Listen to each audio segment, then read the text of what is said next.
Check. Mic check. Alright, so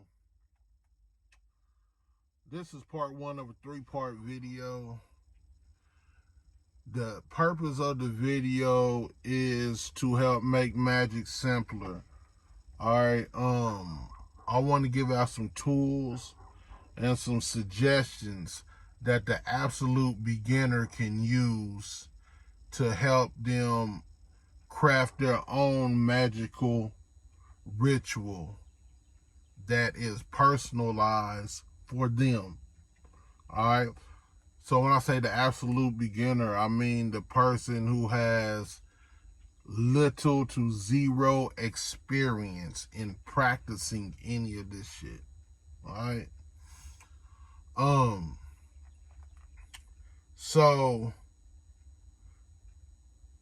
first things first, when it comes to putting together your own magical ritual, first thing is you have to set a clear intention.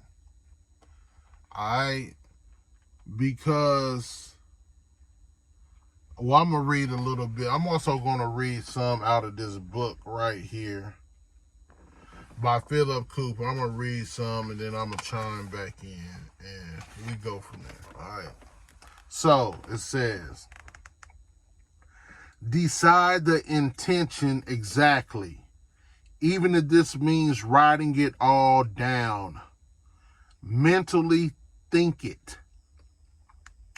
It is of the greatest importance that before the rite, you should fix firmly in your mind the intention.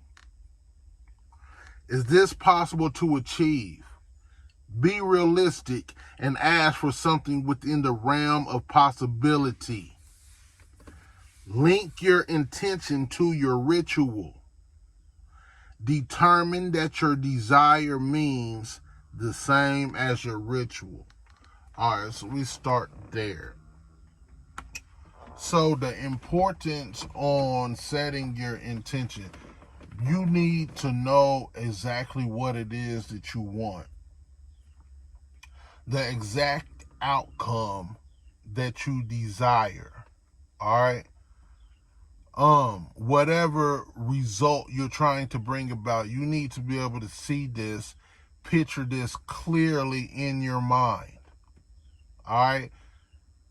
That's important because if you're doing a magic ritual for something that you can't even see clearly and vividly in the believable state in your imagination, right? Like if you can't even see it in your mind, the chances of you doing some magic and receiving it is little to zero. Like it's not likely. So it's important to know exactly what you want. All right. Plus the mental picture in your mind is going to become of great use later on as far as carrying out the ritual. All right. And so,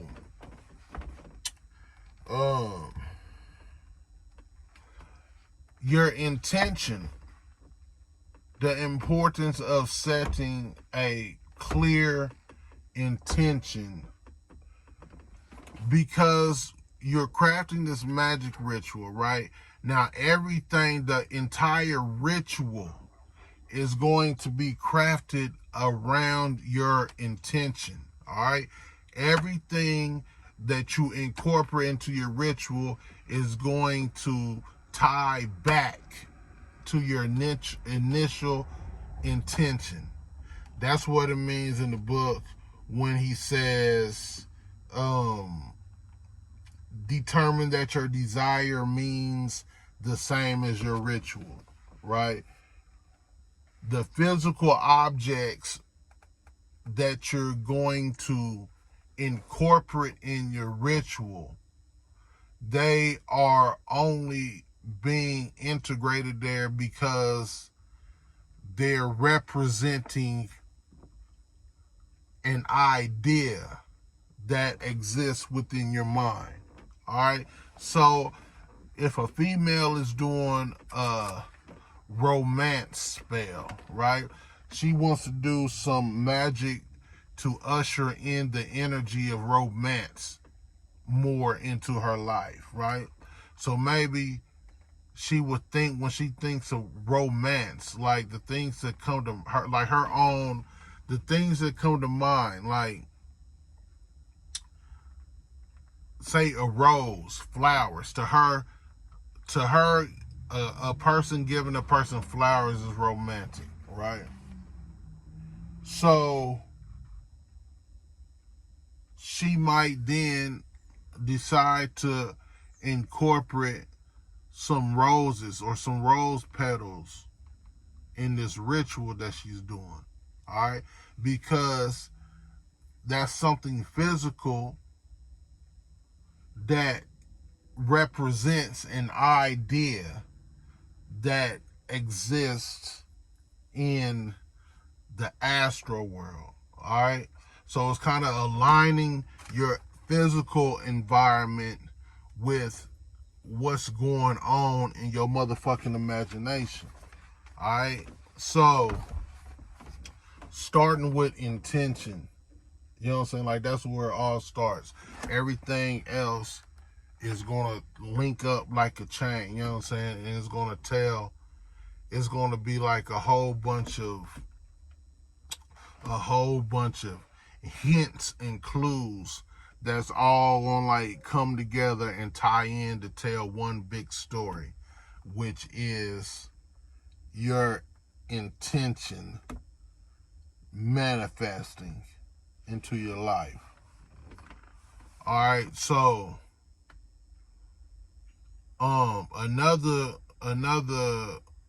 example of bringing physical things into when you're making your ritual, because you want to prepare, you want to plan, right? It'd be good to write all the shit on the paper, you know what I'm saying, your plan, like, and really write down this ritual, you know what I'm saying, in detail, you know what I'm saying? So, like, another thing, if she's doing this romance ritual, you know what I'm saying, it might be a certain song, a certain love song that she has a connection with, right? I ain't got to know what it is. It might just be a certain song. It just always makes her feel a certain way, give her goosebumps or something, right?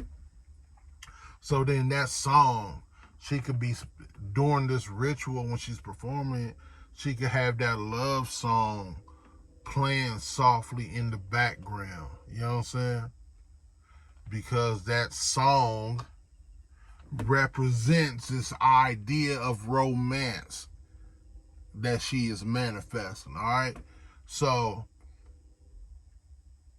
trying to make shit simple like that, you know what I'm saying? And use a real common sense based approach to whenever you approach and putting together your magic ritual.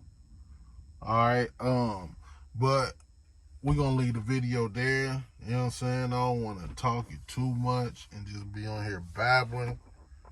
Like we said, it's a 3-part video.